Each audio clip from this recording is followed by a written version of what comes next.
realizing that the universe, to say that a single being created the universe, Good question.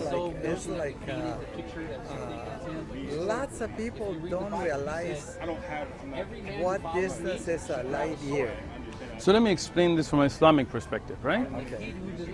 The Prophet Muhammad, peace be upon him, that's more than 1400 years ago, 1450 years ago, he told us that there are 7 samawat. Okay, let me explain what a sama is. Like skies.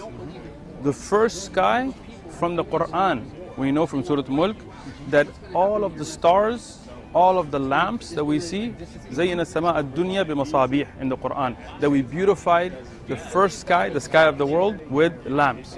So all of that is just the first sky. The Prophet Muhammad told us, peace be upon him, that the first sky compared to the second sky is like a small ring in a huge desert.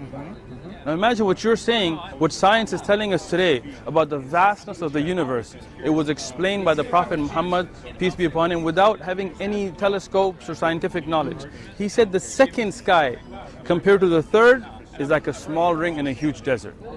The third sky compared to the fourth, like a small ring in a huge desert.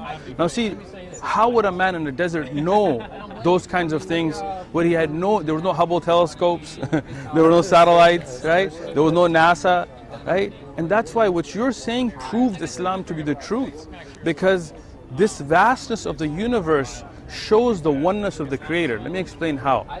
We have so many planets, so many galaxies, we have so many solar systems, so many dimensions, and you see them functioning more or less in the same way. Right? Let's say me and you paint. Your painting is going to be different than mine. Maybe you use oil paint, I'll use water. Maybe you'll be abstract, I'll be a realist, right? But you look at the universe, you look at every galaxy, same footprint. Right? It shows the oneness of the Creator of all of this. And we don't say this was created by some man, or some animal, or some monkey, or some blue guy. No. This Creator is not a man, it's not a woman, doesn't die, doesn't get tired. Allah is a unique name even. Like for example, in English you say God, right? Dios. Dios, okay. If you have a female, what would you say? Goddess. In Español, Dios. Diosa. Diosa, right? So that means Dios or God is referring to a man, right? I mean, linguistically, it's gender-based. Al-Ilah, Allah, genderless, right? You could say, this guy is the god of basketball, right? He's such a great record or guitar player. He's the god of rock and roll, right? But you can never use the word Allah like that. It's unique, right? Allah, the one only worthy of worship. Al-Ilah, ma'rifah here, right? So it tells you that this Creator is above these things of being just a human or a white or black. Sí. En español, sí. Es en español también. Right? So now think about that. If there were different creators in different parts of the galaxies, then one galaxy would run one way and one would operate a different way. De nada. Wa alaikum salam. You see what I'm saying? Yeah. You feel me? Except that I go what was the need for such a being to be there? Because what was before him? Because sure. So Allah tells us that answer in the Quran, right? الذي خلق الموت والحياة ليبلوكم أيكم أحسن عملا وهو العزيز الغفور. In the Quran, Allah tells us that we created death and life. The system of this world is called death and life, meaning the hereafter, to see which one of you puts forth the best deeds. Right? So Allah made this as a test for us. He created us, He put us, and not just us. It's not just us in the universe. We as Muslims believe there's a creation called jinn, right? Which is made out of a different component than us. A smokeless fire. It's not like the regular fire, but it's different. So as some people may imagine ghosts or aliens or whatever, but we believe that there is another creation, right?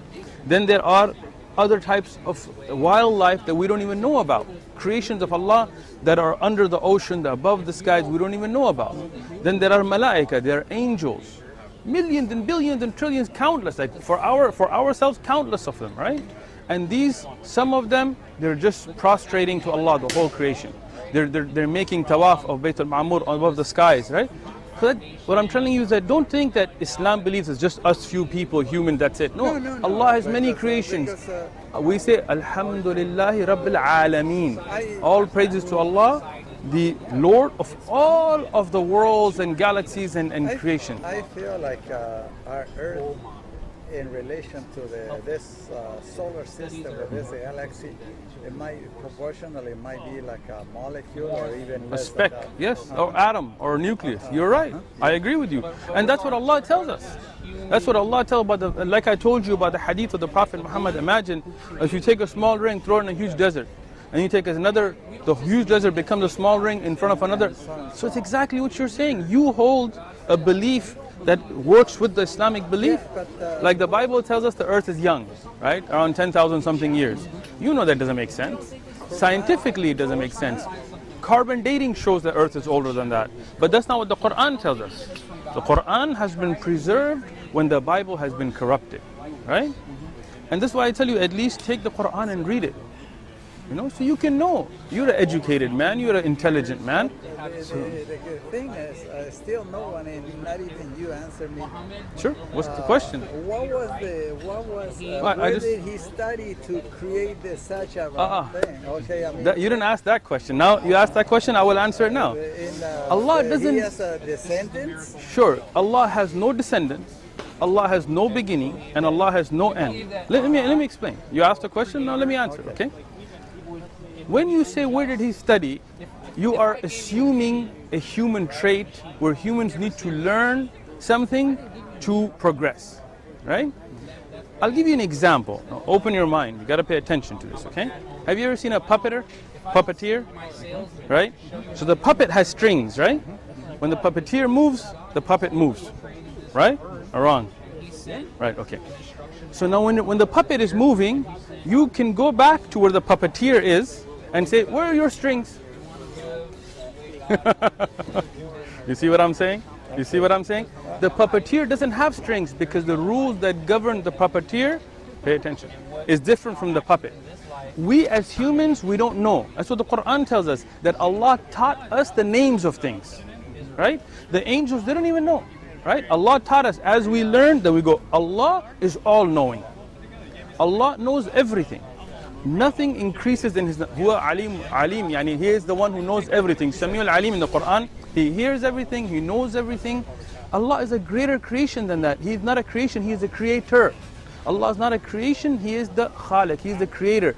The rules that govern Allah are not the rules that govern us. So Allah didn't need to learn. Allah knows everything. Allah teaches us. There's your answer. I have an easier answer. Go ahead. I have no clue. That's not an answer though.